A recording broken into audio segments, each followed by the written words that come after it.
গত রোববারের ভিডিও এটা। তো অনেক পরে এডিটিংয়ে বসেছি। শরীরটা একটুখানি ভালো ছিল না।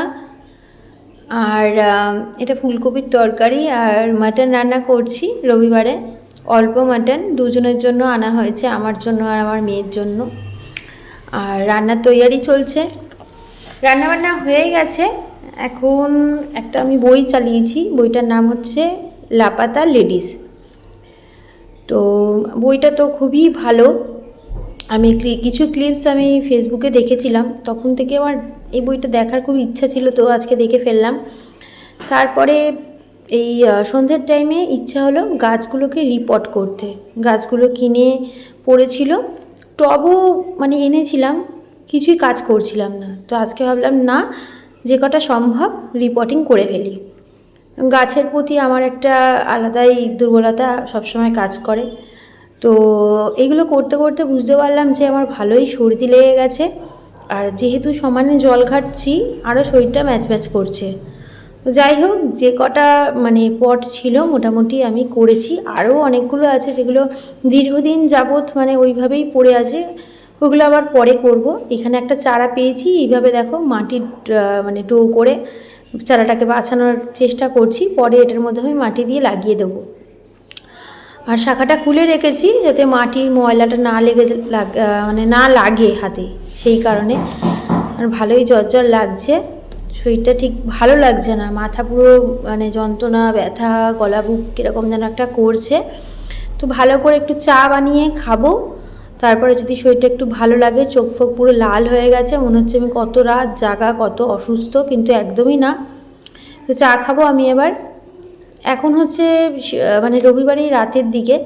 তো চা খাওয়ার পরে অনেকটাই শরীরটা ভালো লাগছে, তাই একটু বাইরে টুকটাক কাজ ছিল, সেগুলো সারতে যাচ্ছি। মানে আমরা রুটিটা তো কিনেই খাই, আজকে ইচ্ছে ছিল একটু মাটনের সাথে রুমালি রুটি খাবো, কিন্তু আর ভালো লাগছে না। সামনে থেকে ওই দাদা বৌদির দোকান থেকে রুটিই কিনে নেবো, কিনে খেয়ে নেবো। আর গাছগুলোকে ঠাকুরের সিংহাসনের পাশে আমি রেখেছি, বেশ ভালোই লাগছে, কিন্তু ওখানে রাখার আমার কোনো উপায় নেই, কারণ জাসমিন তো প্রচুর বদমাশি করে, তোমরা জানোই। এটা হচ্ছে নেক্সট ডে। তো সকালবেলা থেকে আবার ব্লগটা শুরু করলাম, কারণ আগের দিন আর ব্লগ কন্টিনিউ করিনি, সেরকম কিছু দেখানোর মানে ছিল না, কিছু কাজকর্ম ছিল না, শুধু ল্যাদ খেয়ে মানে টিভি দেখছিলাম। আর পরের দিন এই যে সকালবেলা উঠে গেছি, জাসমিনকে একটা নতুন জামা পরিয়েছি। এইগুলো সব মেয়েরই জামা, বেশ ভালো মানাচ্ছে। আর আমার ঘরের যে স্লাইডিং উইন্ডোগুলো ছিল সব কটাই মোটামুটি, যে চাকাগুলো সব খারাপ হয়ে গেছিলো। তো বিশেষ কয়েকদিন ধরেই ভাবছিলাম ঠিক করাবো। তো এখন তো আমরা রেন্টেড আছি। তো প্রথমে আমরা জানালাম বাড়িওয়ালাদের, তো তারা বললেন যে ঠিক আছে তোরা দেখে নে। তারপরে আরেকজনের কথা না বলেই মানে নাই বললাম। তারপরে আমি লোকজন জোগাড় করে কথাবার্তা বলে মানে তাকে ছিলাম যে কবে টাকা পয়সা জোগাড় হবে, কবে এটা আমি মানে ঠিকঠাক করাবো, কারণ মশা ঢুকে যাচ্ছে বিকালের পরেই, আর ঠান্ডা হাওয়াও, যার দরুন সর্দি কাশি জ্বর এগুলো তো লেগেই থাকবে। সামনে মেয়ের অ্যানুয়াল পরীক্ষা, তারপরে আবার আমাকেও কাজে যেতে হয়। তারপরে লাস্ট বছর পর 2 বছর রঞ্জিতের ডেঙ্গু বলছি, সরি, ম্যালেরিয়া, জন্ডিস এই সমস্ত হয়েছিল বলে না, আমি মশাটাকে খুব বেশি এখন ভয় পাই। তাই ভাবলাম যে ওষুধে খরচা না করে যেইটা রোগ সেই রোগটাকে সারাই। তো বসে বসে কাজগুলোকে সব মানে একদম সামনে থেকে করিয়ে নিচ্ছি, যাতে আর পরবর্তী সময় অসুবিধা না হয়। আবার একটু টিভিতে আমি রিল্যাক্সিং মিউজিক চালিয়েছি, আর বসে বসে এখানে আমি কিন্তু রাম খাচ্ছি, না শ্যাম্পেন খাচ্ছি। কি বলো, দুপুরবেলা ভালোই লাগে এগুলো খেতে।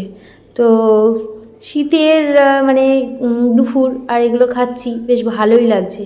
তার সাথে আবার খাচ্ছি, ড্রাই ফ্রুট খাচ্ছি, খুব ভালো লাগে কিন্তু খেতে, তাই না? দুপুরবেলা কি করব, একা একা ঘরে বসে এগুলোই করছি। Jokes apart, just kidding. এটা হচ্ছে সানফ্লাওয়ার সিড আর ওটা হচ্ছে ক্র্যানবেরি জুস। এই দুটো আমি খাচ্ছি, কারণ এই দুটোই হেলথের জন্য খুব বেশি ভালো। অনেক দিন এগুলো ঘরে রাখা থাকে, কিছুই খাই না। তো মেয়ে বলছে এগুলো রেখে তুমি কি করবে মা, আচার বানাবে? এগুলো খাও তুমি, তোমার শরীর তো দিন দিন খারাপ হচ্ছে। যতই যাই করো না কেন হেলথের দিকে খেয়াল রাখো। তো তারপরে কাজে গেছিলাম, কাজ থেকে ফিরে দেখো ফেরার সময় এই ময়েশ্চারাইজারটা কিনে নিয়ে আসলাম, একটা হিউজ বোতল কিনে নিয়ে এসেছি, মানে একদম 1000 ml এর, কারণ এটা খুবই ভালো আর খুবই অ্যাফোর্ডেবল। ছোটো কিনতাম ওই 80, 90, 100 এরকম নিত, তো এইটা 300 টাকা দাম লেখা আছে, তবুও আমি অনেকটা ডিসকাউন্টেড প্রাইসে পেয়েছি। তো আমাদের এখানে একটা দোকান আছে বাদাধর, ওখান থেকে কিনলে আমি প্রচুর ডিসকাউন্ট পাই, তো এই জন্য একদম বড়টা নিয়ে আসলাম। 26 না 27 সাল অবধি এটা মানে ভালো থাকবে। তো দুটো কি মানে দুটো শীতের আর কোনো মানে ময়েশ্চারাইজারের চিন্তা করতে হবে না, যেন বড়টাই কিনে নিলাম। এখন আমার রাখার জায়গা হয়েছে বলে সব বড় বড় কিনি। আর এখানে একটা কাণ্ড কীর্তন হয়েছে রাত্রিবেলা ঘরে, দেখো কি করেছে।